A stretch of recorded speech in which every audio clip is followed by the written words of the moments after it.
다 찾으셨으면 같이 읽겠습니다. 시작. 그러므로 형제들아 내가 하나님의 긍휼을 힘입어 너희에게 간청하노니 너희는 너희의 몸을 거룩하고 하나님께서 받으실 만한 살아있는 희생물로 드리라. 그것이 너희의 합당한 섬김이니라. 아멘.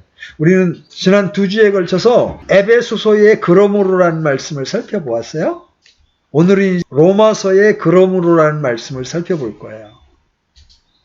여러분, 로마서는 구원에 관한 가장 위대한 책입니다. 그래서 로마서에서는 우리가 어떻게 의롭게 되는가, 어떻게 하나님과 화평을 누리게 되는가, 그런 부분들을 다양한 각도로 이제 보게 됩니다. 그럴 때 그 로마서를 읽게 되는 유대인들이 이런 의문을 표할 수 있습니다. 그런데 유대인들은, 하나님의 백성이었던 유대인들은 지금 예수님을 거절하고 있지 않습니까? 그런데 어떻게 하나님의 신실하심이 유효할 수 있습니까? 이런 의문을 가질 수 있잖아요. 그래서 로마서 9장, 10장, 11장에서 하나님의 부르심과 선물에는 후회하심이 없느니라. 마지막 날에 그들이 모두 구원을 받을 것이다. 이스라엘 버려진 게 아니다. 그들의 조상과 한 약속 때문에 나는 이스라엘을 버리지 않았다. 마지막 때에 이스라엘 다시 회복시킬 것이다. 이러면서 하나님의 약속의 신실성을 말하고 난 다음에 로마서 12장으로 넘어가면서 로마서 12장부터는 그러면 그렇게 구원받은 그리스도인이 어떻게 살아야 하는지 실천면을 다루기 시작합니다. 그래서 로마서 11장과 12장을 연결하면서 바울이 사용한 접속사가 그러므로예요. 그러므로 네가 구원받았니? 그리고 하나님의 그 구원의 확실성 가운데 네가 거하고 있니? 그러므로 이제 너희는 이렇게 살아야 된다 하면서 명령을 주고 있는데 그 첫 번째 명령이 뭐예요? 헌신입니다. 에베소서에서는 에베소 4장 1절에 실천편의 첫 번째 명령이 뭐였어요? 하나님을 힘써 지키라. 그죠? 연합을 힘써 지키라는 명령을 에베소서는 주었다면 로마서에서는 너희 몸을 산 희생물로 드리라. 헌신을 명령하고 있습니다. 여러분이 로마서를 통해서 하나님의 사랑을 발견했다면, 하나님의 사랑을 깨달았다면 여러분이 해야 될 일이 뭐예요? 이제 그 하나님께 나를 드리는 겁니다. 여러분, 젊은 남녀가 사랑을 하게 됩니다. 그러면 상대방이 원하는 것을 무엇이든지 해주고 싶은 마음이 일어나는 겁니다. 우리가 하나님을 사랑하게 되면 그분의 사역에 전심으로 동참하게 됩니다.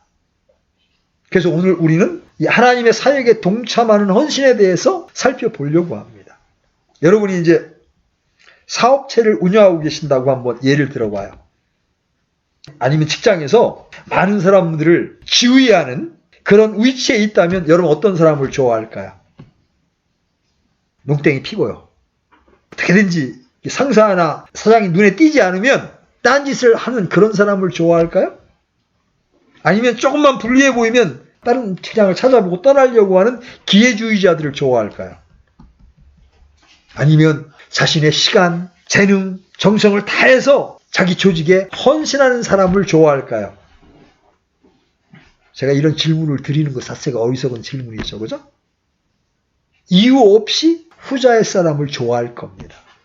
어떤 조직이든 구성원들이 젊음과 시간과 재능을 전적으로 바쳐주기를 원합니다. 목숨까지는 아니더라도 애정을 갖고 시간을 일에 쏟아주기를 원할 거예요. 가족도 마찬가지죠. 서로 가정에 좀 더 많은 시간과 애정을 쏟아주기를 원합니다. 교회 역시 성도들이 좀 더 교회에 많은 시간과 열정을 쏟아 부어주기를 원합니다. 열정과 헌신 없이는 발전도 성장도 없기 때문에 그래요. 그런데 오늘날 교회 안에는 헌신되지 못한 군중들로 넘쳐나고 있습니다.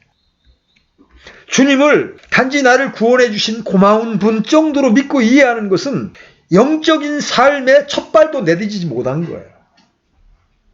주님이 우리를 구원하신 것은 단지 죽어서 천국 가는 것만을 위한 것이 아니에요. 우리 혼의 구원만이 전부가 아니에요. 이 땅에서 육신을 입고 사는 삶은 더욱 중요합니다. 십자가의 구원이 단지 혼이 지옥에 가지 않는 것으로 만족한다면 복음의 10분의 1도 지금 이해하지 못한 거예요. 예수님의 십자가의 죽음의 의의는 이것이에요. 여러분 고린도후서 5장 15절 열어보십시오. 고린도후서 5장 15절. 자, 같이 읽겠습니다. 시작. 그분께서 모든 사람을 위하여 죽으신 것은 살아있는 자들이 이제부터는 자기들을 위하여 살지 아니하고 오직 자기들을 위하여 죽었다가 다시 일어나신 분을 위하여 살게 하려 함이라. 명백하죠? 이게 주님이 죽으신 목적이에요. 나를 위해 살지 않고 나를 위하여 죽으셨다가 일어나신 분을 위하여 살게 하려 하심이라. 자, 데살로니가전서 5장 10절도 가보십시오. 데살로니가전서 5장 10절. 자, 같이 읽습니다. 시작. 그분께서 우리를 위해 죽으셨으니 이것은 우리가 깨어있든지 자고 있든지 자신과 함께 살게 하려 함이라.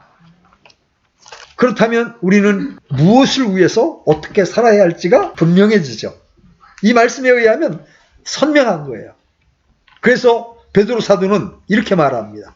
그런즉 그는 자기 육체의 남은 때를 더 이상 사람의 정욕대로 살지 말고 오직 하나님의 뜻대로 살아야 하리라.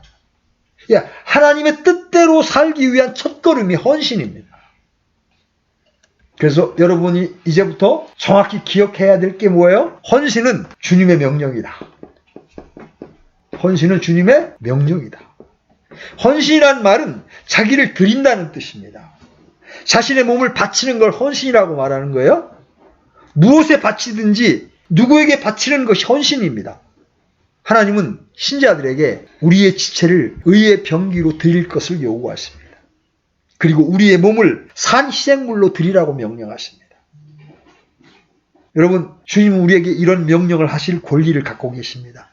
뒤에 살펴보겠지만, 그래서 우리가 여기서 사람이 헌신할 수 있는가의 여부는 그가 분명히 구원을 받았는가에 달려있음을 알 수 있어요. 어떤 사람이 구원을 받지는 못했는데 부인의 권유 때문에 할 수 없이 교회에 참석하고 있다면 그 사람에게 성경이 말씀하시는 헌신을 기대할 수 없습니다. 그리고 그런 사람에게 헌신하라고 해봐야 별로 유익이 없어요.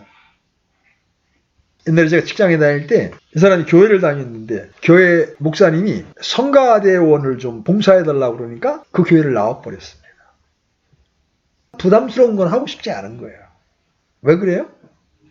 전혀 주님과의 인격적인 연합이 되어 있지 않은 상태가 되니까 주님을 위해 영광을 돌리는 일이 부담스러운 겁니다. 어떤 사람이 주님을 믿을 때 시작부터 잘못된 동기로 믿게 되었는데 그런 사람에게 헌신하기를 바라는 것은 불가능한 겁니다. 우리가 헌신하는 이유가 뭐예요? 그분이 우리를 긍휼과 은혜로 대하셨고 우리를 사랑하셔서 구원하셨기 때문에 헌신하는 거예요. 그래서 그분의 존귀함과 그분의 사랑에 대한 성령의 계시가 없이는 헌신을 말할 수가 없어요. 두 번째, 이제 이 중요한 건데, 헌신은 주님의 명령인데, 헌신의 근거를 우리가 성경에서 찾아봐야 됩니다. 그러면 신자는 왜 하나님께 헌신해야 합니까?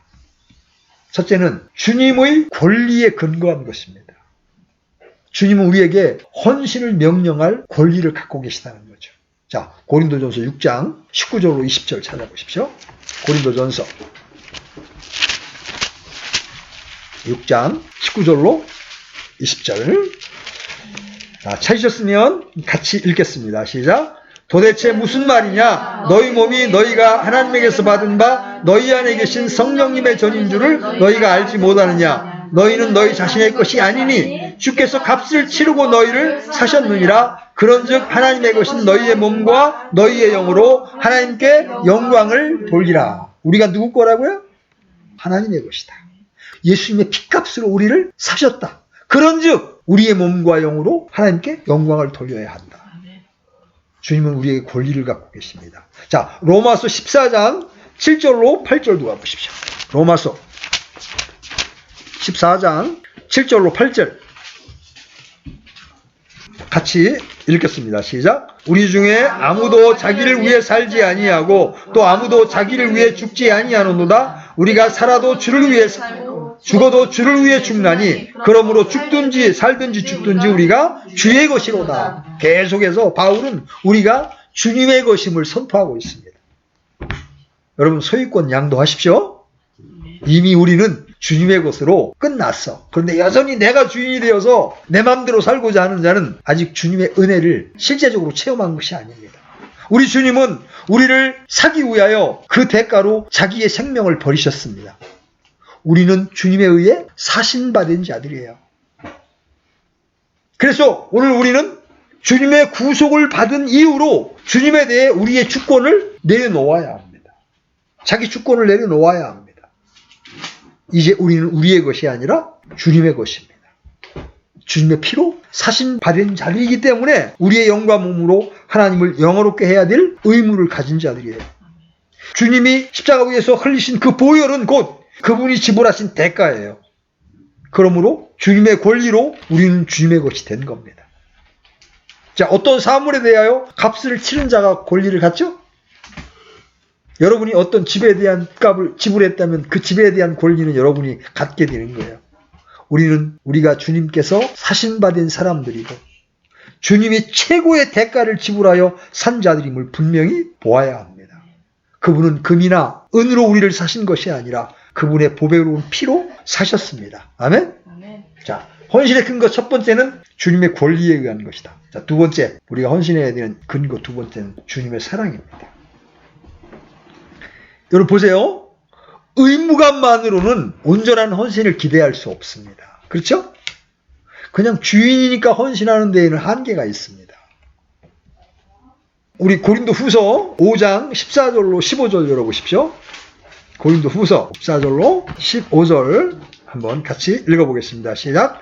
이는 그리스도의 사랑이 우리를 강권하기 때문이라 우리가 이같이 판단하노니 곧 한 사람이 모든 사람을 위하여 죽었으면 모든 사람이 죽었느니라. 그분께서 모든 사람을 위하여 죽으신 것은 살아있는 자들이 이제부터는 자기들을 위하여 살지 아니하고 오직 자기들을 위하여 죽었다가 다시 일어나신 분을 위하여 살게 하려 함이라. 명백하죠. 하나님의 사랑이 우리를 강권하는 거예요. 어떻게 강권해요? 야, 이제 너희는 너를 위해 사는 것이 아니라 너희를 위해 죽었다가 다시 일어난 분을 위하여 살게 하려고 주님이 죽으신 거야. 그래서 신자가 주님을 위하여 사는 것은 그리스도의 사랑이 우리를 강권하기 때문입니다. 그분의 사랑이 우리를 감쌌기 때문에 우리는 그분에게서 도망칠 수가 없는 거예요. 그래서 주님의 사랑에 의해 만짐받은 사람들은 어떤 모습으로든지 헌신의 냄새를 내게 돼 있는 겁니다. 그분이 우리를 위해 죽으셨기 때문에 오늘날 우리는 마땅히 그분을 위해 살아가게 되는 거예요. 그래서 이 주님의 사랑이 또한 헌신의 근거가 되는 것입니다. 사람이 헌신하는 것은 바로 주님의 사랑으로 인한 거예요. 헌신한 사람 치고 주님의 사랑을 체험하지 않은 사람이 없어요. 여러분, 오지의 선교사로 떠나시는 분들을 보십시오. 킹제임스 성경을 쓰는 지역교회가 없다고 서울에 살다가 먼 목포 같은데 아무 연고도 없는데 떠나는 목회자들을 보십시오. 그들이 왜 그렇게 합니까? 하나님의 사랑이 그들을 강권하기 때문에 그렇게 할 수 있는 겁니다. 그래서 찬송가 작시자는 그런 찬송을 부르죠. 웬 말인가 날 위하여 주 돌아가셨네. 이 벌레 같은 날 위에 큰 해 받으셨네. 늘 울어도 눈물로써 못 갚을 줄 알아 몸밖에 드릴 것 없어 이 몸 바칩니다. 여기에 주님의 사랑이 있고 여기에 주님의 권리도 있습니다. 주님의 사랑으로 인하여 우리는 그분을 섬기기로 선택하였고 주님의 권리로 인하여 우리는 다만 그분을 쫓아가는 거예요. 헌신의 의미를 한번 알아봐야 돼요. 그러면 성경적인 헌신이란 무엇인가? 주님의 합법적인 권리나 사랑의 격려를 받는 것을 헌신이라고 말할 수 없어요. 헌신에 마땅한 이유를 알아도 얼마든지 헌신하지 않을 수 있습니다. 그렇죠? 헌신은 우리가 주님의 사랑에 강권되고 주님의 권리를 본 다음에 우리를 새로운 위치에 두는 한 가지 일을 이어서 우리가 해야 합니다. 여기에 우리의 의지적인 선택과 결정이 필요한 겁니다. 주님의 사랑에 감권되고 주님의 비싼 값으로 사신 바 되었기 때문에 우리는 주님께 드려지고 주님을 위하도록 모든 것에서 자신을 구별하는 것, 이것이 바로 헌신입니다. 주여, 주께서 저를 사랑하심으로 인하여 오늘 주님을 섬길 수 있도록 모든 것에서 저를 구별합니다. 이렇게 표현하는 것이 바로 헌신입니다. 그래서 이 헌신은 하나님의 부르심으로부터 출발하는 거예요. 여러분, 구약에 보면 이스라엘 백성들이 하나님의 택한 나라였지만 하나님을 구체적으로 섬기도록 부르심을 받은 지파가 있죠. 어떤 지파예요? 12지파 가운데 레위 족속만 성전에서 하나님을 섬길 수 있는 특권을 얻게 됩니다. 이스라엘에 12지파가 있었지만 그 12지파가 다 성직을 받지는 못했습니다. 오직 레위 지파만 성직을 받게 됩니다. 오직 아론의 집안에 속한 사람만이 제사장이 될 수 있기 때문에 헌신할 수가 있었어요. 그런데 오늘날 신약시대에 주님을 믿은 사람은 다 왕가의 제사장들입니다. 우리가 이 집안에 속한 자로 인하여 여러분 하나님께 감사할 수 있어야 합니다. 은혜를 입어 구원받은 사람은 다 제사장이에요. 실감이 안 나요? 계시록 1장 5절로 6절 한번 찾아보십시오. 계시록 1장 5절로 6절 같이 읽습니다. 시작. 또 신실한 증인이시요 죽은 자들 중에서 처음 나신 분이시며 땅의 왕들의 통치자이신 예수 그리스도로부터 은혜와 평강이 너희에게 있기를 원하노라. 우리를 사랑하사 자신의 피로 우리의 죄들에서 우리를 씻으시고 하나님 곧 자신의 아버지를 위해 우리를 왕과 제사장으로 삼으신 분께, 즉 그분께 영광과 통치가 영원 무궁토록 있기를 원하노라. 아멘. 아버지를 위해서 우리를 왕과 제사장으로 삼으셨다. 하나님은 우리를 제사장으로 삼으셨어요. 오직 구약시대에는 아론의 집만 헌신할 수 있었습니다. 거기에 아론의 후손이 아닌 사람들이 성막에 가까이 가면 어떻게 돼? 죽습니다. 오늘 하나님은 우리를 제사장으로 택하셨기 때문에 우리는 이 집안에 속한 사람들이고 헌신할 수 있는 사람들이에요. 무엇이든 헌신할 수 있어요. 신학대학을 나와야만 헌신할 수 있는 게 아니에요. 누구든지 하나님의 집에 속한 사람은 그 은사를 따라 하나님을 섬길 수 있는 위치에 서게 된 거예요. 여기서 우리 한 가지 주목해야 하는 것은 사람이 하나님을 택해서 헌신하는 것이 아니라 하나님의 선택으로 인해 사람이 하나님을 섬길 수 있게 된다는 거예요. 헌신하면 이렇게 생각하는 사람들이 있어요. 자기 의지로 자신의 모든 것을 버리고 하나님을 우대하는 양으로 하나님을 섬기는 사람, 그건 성경에 대하여 문외한 사람입니다. 그 근본적으로 헌신한 사람이 아니에요. 여러분이 하나님을 귀하게 여기고 존중해서 하나님을 섬기는 것이 아님을 알아야 합니다. 여러분이 자신을 내어놓고 주의 일을 하는 것이 아니라 하나님이 여러분을 은혜로 대하셔서 그분의 일에 여러분을 참여시키는 거예요. 하나님의 영광을 여러분에게 주시고 그분의 아름다움을 여러분께 드리는 겁니다. 오늘날 자기의 생각으로 하나님을 섬기겠다고 나섰다가 자기도 망가뜨리고 성도들도 망가뜨린 사람들이 한둘이 아닙니다. 그냥 집사로 섬겼으면 좋았을 사람들이 나 목회자로 섬기겠다고 나섰다가 부인도 망가뜨리고 주어졌던 영혼들에게도 해를 끼친 경우가 즐비해요. 왜 그렇습니까? 하나님의 부르심을 따라 하나님 하라는 일에 내가 그 위치에 서 있어야 되는데 조금만 지식이 있으면 바로 설교자로 나서려고 그래요. 그런 부분이 너무나 안타까워요. 헌신은 내가 하나님을 위하는 것이 아니라 하나님이 은혜로 나를 부르는 거예요. 내가 지식에 있어서나 영적으로 준비가 되어 있으면 하나님 내게 가장 합당한 모습으로 불러주시는 거예요. 여러분, 우리 모임에 있다가 지금 진해 등대침례교회 담임 목회자로 간 강찬재 형제님 같은 경우 보세요. 겸손하게 섬기면서 하나님의 뜻 가운데 있을 때 자연스럽게 갈보리교회 부사역자로 청빙을 받고 거기다가 자연스럽게 미국의 선교사가 곧 귀국하게 되면서 그 교회의 담임 목회자로 청빙을 받잖아요. 내가 준비되어 있으면 하나님이 은혜로 불러주시는 겁니다. 근데 하나님이 부르시도 않는데 내가 뭐 하겠다고 나서는 사람들 보면 되게 교만한 사람들이에요. 나중에 결국은 자기도 힘들고 지체들도 힘들게 만드는 경우가 비일비재합니다. 자, 이제 우리 성경에 나타난 헌신의 길을 한번 살펴봅니다. 실제적인 헌신의 길. 여러분 출애굽기 29장 한번 열어보십시오. 출애굽기 29장 19절로 20절. 자, 같이 한번 읽어보겠습니다. 시작. 너는 다른 순양을 취하고 아론과 그의 아들들은 그 순양의 머리에 안수할 것이며 그 뒤에 너는 그 순양을 죽이고 그것의 피를 취하여 아론의 오른쪽 깃불과 그의 아들들의 오른쪽 깃불에 바르며 또 그들의 오른손 엄지와 오른발 엄지에 바르고 제단 위에 돌아가며 그 피를 뿌리고. 여러분 이 장면이 제사장으로서의 성직을 위임하는 장면입니다. 여기서 첫 번째 뭐예요? 지금 이 수양에 피를 내려서 아론의 오른쪽 귓볼, 오른쪽 엄지손가락, 그리고 오른발 엄지발가락에 피를 바릅니다. 그죠? 여러분 이 피바름은 뭘 의미하는 거예요? 구약에서 피바름은 성별, 구별을 의미하는 거예요. 구별된. 이건 하나님이 그리스도 안에서 나를 연합했으므로 이제 나는 이 피가 이미 나의 귀와 손과 발을 거룩히 구별했음을 시인하고 하나님께 온전히 드린다는 표현입니다. 우리는 마땅히 우리의 귀와 손과 발이 온전히 하나님께 속한 위치에 서 있어야 하는 거예요.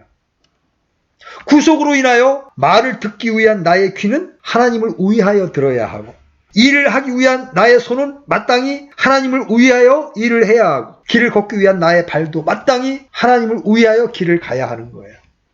나의 오른 깃볼에 피를 바르고 나의 손 엄지에 피를 바르고 나의 발 엄지에 피를 발랐다는 것은 나의 귀와 손과 발이 온전히 주님의 사신바 되었다는 걸 의미하는 거예요. 이 피를 바르려면 그죠? 양이 죽었어야 되잖아요. 그죠? 양이 죽음으로 아론은 구별된 거예요. 그래서 우리는 마땅히 주님께 이렇게 말해야 합니다. 주여 내가 구속됨을 인하여 오늘부터 나의 이 두 귀는 주님의 것입니다. 주여 내가 구속됨을 인하여 오늘 이후부터 나의 두 손이 나의 두 발이 내 것이 아닙니다. 내가 그리스도 안에서 구속받음으로 인하여 내 전체가 당신께 속하고 나의 것이 아닙니다. 소유권 양도입니다. 안타까운 것은 수많은 구원받았다고 하는 신자들이 주님께 이 권리를 양도하지 않는다는 거예요. 구별되지 않는다는 것이죠. 피는 권리의 표시이자 사랑의 표시잖아요. 그렇죠? 이 피는 내가 이 피값을 너를 샀다고 하는 권리의 표시이자 이 피는 내가 너를 사랑한다. 내가 나의 생명인 피를 쏟을 만큼 난 너를 사랑한다는 표현이잖아요. 그러기에 나의 온몸은 이제 나의 것이 아닙니다. 주님이 피를 흘리셨기 때문에 나는 내 몸에서 이 피의 권리를 시인합니다. 주님이 나를 사랑하시기 때문에 내 온 존재가 하나님께 속하였음을 시인하는 겁니다. 자, 이렇게 피바름을 한 다음에 그 다음에 드려지는 거예요. 이게 헌신입니다. 구별된 다음에 드려지는 거예요. 자, 우리 몸을 드리는 것은 구체적으로 무엇을 드리는 것입니까? 우리의 각 지체들을 주님이 사용하시도록 드리는 겁니다. 몸의 각 부분들, 손과 발, 입, 눈, 귀 등 신체의 각 부분들이 다 주님께 드려져야 한다는 거예요.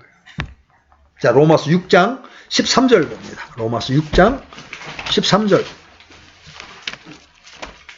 찾았으면 같이 읽습니다. 시작. 또한 너희 지체를 불의의 도구로 죄에게 내주지 말며 오직 너희 자신을 죽은 자들로부터 살아난 자로서 하나님께 드리고 너희의 지체를 의의 도구로 하나님께 드리라. 이게 구원받은 신자들에게 하나님이 요구하시는 거예요. 우리의 발은 주님의 복음을 전하는 데 사용해야 합니다. 쓰러진 자를 돕기 위해 우리 손을 사용해야 합니다.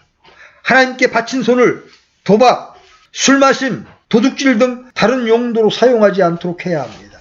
우리의 도움을 필요로 하는 사람들을 돌보고 그들을 찾아내도록 우리 눈을 사용해야 합니다. 어려운 형제를 향해 눈을 가리지 않도록 하십시오. 우리의 귀 역시 늘 열려 있어야 합니다. 하나님의 말씀에 귀가 열려 있어야 합니다. 하나님의 말씀에는 귀가 닫혀져 있는데 정치적인 이야기에만 귀가 열려 있으면 안 됩니다. 오늘날 좀 안타깝죠? 나는 신자들이 국가를 위해서 기도해야 된다고 봅니다. 국가가 또 공산화되거나 작용화되는 것에 대하여 하나님이 개입하시도록 기도해야 합니다. 그렇지만 교회가 이 세상의 일에 너무 지나치게 개입함으로 인하여 어떤 정치 세력처럼 변질돼서는 결코 안 됩니다. 하나님의 왕국과 세상 왕국은 다른 것입니다. 그래서 여러분은 늘 하나님의 말씀에 길을 열고 있어야 합니다. 그리고 여러분은 여러분에게 도움의 손길을 기다리는 부르짖는 소리에도 길을 막아서는 안 됩니다. 여러분, 지금 여러분이 복음을 전하지 않으면 들을 수 없는 사람들이 너무나 많습니다. 죽은 다음에 심판이 있고 하나님의 진노가 그들을 기다리고 있다는 것을 우리가 말해주지 않으면 그들은 알 수가 없습니다. 그래서 우리는 우리의 모든 지체를 통하여 하나님의 일을 하는데 써야 합니다. 여러분의 입과 혀는 감사와 찬양을 드리고 복음을 전하고 힘과 위로를 주는 일에 사용되어야 합니다. 이것이 바로 헌신입니다. 또 우리는 우리의 시간을 하나님께 드려야 합니다. 하나님께서 나의 스케줄을 마음대로 주장할 수 있도록 내어드리는 것이 바로 헌신입니다. 내 시간을 내가 주장하는 것이 아니라 하나님이 주장하시도록 내어드리는 것이 바로 헌신이에요. 이 시간에 내가 무엇을 한다고 결정하는 것은 여전히 자기가 주인이라는 뜻이잖아요. 그건 헌신된 게 아닙니다. 나의 시간을 내 마음대로 사용하지 못하는 것, 내가 하고 싶어하는 일을 하지 못하는 것, 내가 하기 싫은 일이라 하더라도 주님이 원하시면 하는 것, 이게 바로 종의 자세인 거예요. 종의 시간은 주인의 것입니다. 여러분의 시간은 우리의 주인이신 예수 그리스도의 것입니다. 근데 우리 교제로 모입시다. 우리 전도합시다. 그럴 때 지금 시간이 없습니다. 이 말은 성립될 수 없는 말이에요. 헌신이란 바로 나의 시간을 주님께 내어 드리는 거예요. 주님은 시간을 되찾으라고 말씀하시죠? 시간을 되찾으라. 이는 날들이 악하기 때문이니라. 그래서 주님께 이 시간 무엇을 해야 되는지 순간순간 인도함을 구하셔야 합니다. 무익한 일에 시간을 낭비하지 마십시오. 우리가 가진 것을 주님께 드려야 합니다. 우리가 받은 것은 다 주님의 것입니다. 그것이 어떤 은사이든지 소유이든지 주님의 것임을 알고 주님께 사용권을 넘겨드리는 것이 바로 헌신이에요. 이제 11조를 드리는 것이 성경적이냐 아니냐 가지고 독립교회들 안에는 많은 이제 논쟁이 있습니다. 기본적으로 11조는 이스라엘 사람들에게 주어진 율법 하에서의 규례입니다. 신약의 헌금의 원리는 주님께서 풍성하게 하신 것 가운데 내 마음에 정한 대로 드리는 겁니다. 다만 그 정할 때 기준이 구약의 율법보다 못할 수는 없는 거예요. 주님이 필요하시면 나의 모든 것을 드리겠습니다 하는 마음까지 여러분이 갈 수 있을 때 여러분의 헌신이 온전한 헌신이 되는 거예요. 헌신의 목적, 우리는 왜 헌신하는 겁니까? 헌신의 목적은 주님께 시중을 들기 위해서예요. 고생스럽게 주님을 위해서 뭘 해야 된다고 생각하지 마십시오. 스탠바이. 주님을 시중 들기 위해서 스탠바이, 대기하는 거예요. 주님이 나를 뭘 시킬지 모르잖아요. 오늘, 내일 주님이 나를 위해서 뭘 시킬지 몰라. 그래서 스탠바이. 그래서 그분께 시중 들기 위해 몸을 항상 준비하고 있는 거예요. 꼭 강단 위로 달려가거나 황폐한 곳에 가서 전도를 해야만 그분을 시중 드는 게 아니에요. 하나님이 어떤 사람에게 너 강대상 위로 올라가라 하셨다면 그는 도리 없이 강단에 올라가야 합니다. 하나님이 어떤 사람에게 아프리카로 가라고 하면 도리 없이 그는 가야 합니다. 모든 시간을 주를 위해 쓰지만 무슨 일을 하는가는 동일하지 않은 거예요. 사람마다 다른 거예요. 다 시중드는 일이지만 무슨 일을 하는가는 동일하지 않습니다. 하나님이 원하신 거라면 제가 제 몸을 드리겠습니다. 항상 준비된 상태로 스탠바이 하는 것. 이게 헌신의 출발이에요.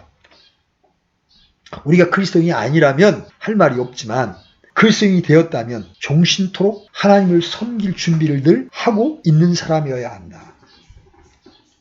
헌신한 사람은 이제부터 주님의 요구가 첫 번째입니다. 하나님을 섬기는 것이 그의 일생의 길임을 볼 수 있어야 합니다. 하나님을 섬기는 것이 우리의 본분임을 볼 수 있도록 하나님께서 우리에게 은혜를 내려주시기를 구합니다. 우리가 그리스도인이 됨으로써 아무것도 함부로 행할 수 없는 단계까지 이르러야 합니다. 주님, 한 걸음도 제 마음대로 걷지 않기를 원합니다.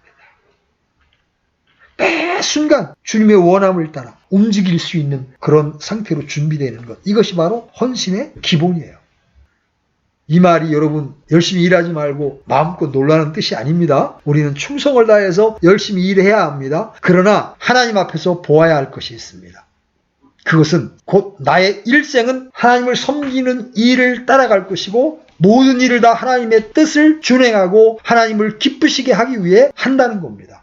헌신의 실제는 바로 이거예요. 그러므로 헌신은 사람이 무엇을 얼마나 드리는가를 보는 것이 아닙니다. 헌신은 우리가 하나님 앞에 연락됨으로 하나님께서 우리의 섬김을 허락하는 거예요. 저는 여러분에게 헌신하라고 강요하는 게 아니에요. 여기에 헌신의 길이 있고 하나님을 섬길 수 있는 길이 있음을 알려주는 거예요. 그것은 영광스러운 부르심에 응답하는 겁니다. 여러분이 헌신할 준비를 갖추고 있으면 여러분이 해야 할 일을 하나님이 보여주시기 시작합니다. 어떤 영혼을 섬겨야 하는지, 어떻게 기능해야 되는지를 보이시기 시작합니다. 그런데 신약에서 헌신에 대해서 말하면서 바울은 하나님의 긍휼로 권한다고 말합니다. 아까 로마서 12장 1절에서 하나님의 긍휼을 앞에 내세웁니다. 하나님이 여러분을 이같이 사랑하심으로 여러분 자신을 드리는 일은 마땅합니다. 우리가 헌신할 수 있는 것은 하나님의 크신 은혜입니다. 우리가 하나님의 종이 되는 권위를 얻는 것은 우리 일생의 가장 큰 영광임을 보아야 합니다. 그런데 바울은 그럼에도 불구하고 내가 하나님의 긍휼로 너희에게 간청한다고 말합니다. 여러분, 하나님이 우리를 대하시는 태도가 얼마나 신사적인지 몰라요. 강제할 수도 있는데 하나님은 우리의 의지와 반하여 일하시지 않습니다. 논리적으로 우리가 헌신해야 될 이유를 말하면서 간곡히 청하는 겁니다. 주님의 권리가 여기에 이렇게 있으니, 주님의 사랑이 여기에 이렇게 있으니 너 헌신해야 되지 않겠니? 간곡하게 청하고 있는 거예요. 자, 그러면 이러한 주님의 요청이 명백히 옳은데도 불구하고 우리가 헌신하지 못하는 이유가 무엇입니까? 헌신을 방해하는 요인이 무엇입니까? 여러분도 헌신의 당위성은 다 인정하죠? 아, 못해나 안 해. 그런 사람이 있어요? 헌신하는 게 맞긴 맞지. 그런데 실제로는 헌신이 안 되는 이유가 무엇일까요? 몇 가지만 한번 살펴봐요. 여러분 안에는 그것이 없는지 한번 살펴보십시오. 첫 번째는 요나에게서 발견할 수가 있어요. 요나. 그죠? 요나서에 요나가 아니라 요나가 있어, 나가. 주님은 요나에게 니느웨에 가서 회개를 선포하라는 거예요. 근데 요나는 그게 싫은 겁니다. 왜? 그 나라가 우리나라를 얼마나 괴롭혔는데. 요새 이제 일본과의 화해 무드 때문에 또 한쪽에서는 반일 운동을 엄청나게 세게 일으킵니다. 왜? 우리를 그 전에 괴롭혔다 이게요. 여러분, 그런 상태에서 일본에 가서 복음을 전하라고 할 때 우리 마음이 흔쾌하겠습니까? 아, 난 미국 가서 아니면 인도 가서 선교하라고 하겠는데 일본은 좀 그렇다. 그죠? 요나의 마음이 그랬습니다. 왜 안 가려고 그런 거예요? 그래서 하나님이 가라고 하신 반대 방향으로 배를 타고 가다가 배가 풍랑에 만나가지고 고래밥이 됩니다. 그죠? 하나님은 그 요나를 강제로 고래 뱃속에 넣어서 니느웨 바닷가에 내려놓습니다.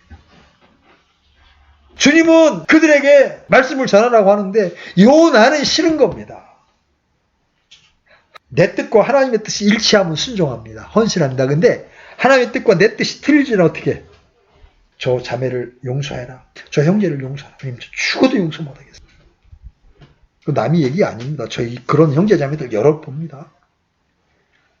그 영적인 상태가 비참하게 망가져. 하나님의 말씀 가운데 내 마음에 드는 건 내가 듣겠고 내 마음에 들지 않는 건 거절하는 겁니다. 내가 있어, 내가 살아있다. 이게 헌신을 방해하는 겁니다. 또 헌신을 방해하는 요인이 뭐가 있냐면 세상을 사랑하는 겁니다. 여러분, 동역했던 데마가 있었죠? 근데 바울과 동역하니까 힘든 겁니다. 매맞아야 하고 굶어야 하고. 그러니까 나중에 바울을 떠나죠. 바울이 그 서운함을 애써 감추지 않고 데마는 세상을 사랑하여 데살로니가로 갔고, 세상을 사랑하면 절대로 주님께 헌신할 수 없습니다. 그러니까 주님을 사랑하는 것과 세상을 사랑하는 것이 양립할 수 없습니다. 둘 중에 하나는 결별해야, 그죠? 세상에 대한 사랑을 거절해야 주님을 사랑할 수 있어요. 저는 세상 사랑하지 않는데요. 여러분 냉정하게 살펴보십시오. 주의 말씀을 읽는 것, 유튜브가 더 좋고, 주의 말씀을 듣는 것보다 세상 노래가 더 좋고, 세상을 사랑하는 거예요. 그 다음에 세상 사랑만 있는 게 아니라 마지막 시대의 위험한 때의 모습이 자기를 사랑해. 세상도 사랑하고 자기를 사랑해. 오늘날 지금 마지막 종말이 가까운 지금이 바로 그런 모습이잖아요. 자기 사랑. 돈을 사랑하고 자기를 사랑하는 것이 지금 마지막 시대의 끝 모습이에요. 내가 나를 사랑하는데 어떻게 주님을 사랑하고 주님께 헌신합니까? 나를 사랑하는데. 불가능한 거예요. 이게 헌신을 방해하는 요인들입니다. 여러분에게는 혹 이런 것들이 없는지 살펴보시고 이런 것들을 제해야 합니다. 주님의 권리로, 주님이 저에 대한 사랑으로 저는 이제 이런 것들을 거절하겠습니다. 주님이 원하시면 무엇이든 주님이 기뻐하시는 대로 제가 순종하겠습니다. 자, 결론을 냈습니다. 헌신하지 않으면 승리할 수 없습니다. 이스라엘 백성이 기꺼이 헌신했을 때 주님은 승리를 주셨습니다. 여러분이 여러분의 몸의 지체들을 지휘하는 권한을 주님께 내어드리고 목숨까지도 주님이 마음대로 쓸 수 있도록 100% 내어드리는 것이 성경이 말하는 헌신입니다. 주님의 마음은 언제나 헌신된 자를 향하십니다.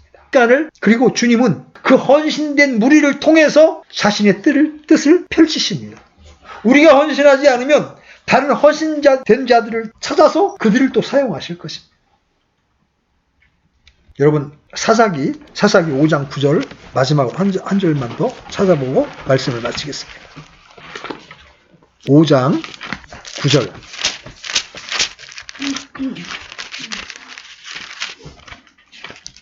같이 한번 읽어보겠습니다. 시작. 내 마음이 이스라엘을 다스리는 자들 곧 백성들 가운데서 기꺼이 헌신한 자들에게 향하나니 너희는 주를 찬송하라. 자, 주의 마음이 누구에게를 향한다고? 헌신한 자들에게. 헌신은 감정적 충동이 아니라 의지적인 행위입니다. 헌신을 우리 자신을 다스릴 권리를 예수 그리스도께 완전히 위임하는 것이며 영원히 내어드리는 것. 그게 바로 헌신이에요. 그 다음에 마지막으로 우리가 알아야 할 것은 그분의 위대하심과 영광을 보아야 그분을 섬기는 것이 얼마나 고귀한 것인지를 보게 된다는 거예요. 성령의 빛비춤으로 하나님의 영광을 보고 누굴 보낼까 하는 하나님의 초청에 제가 여기 있나이다. 나를 보내소서 할 수 있는 복이 저와 여러분에게 임하게 되기를 바랍니다. 나중에 그 헌신에 대하여 주님이 여러분에게 갚을 보상은 여러분이 이 땅에서 받는 고난과 좋게 비교할 수 없는 영광스러운 것임을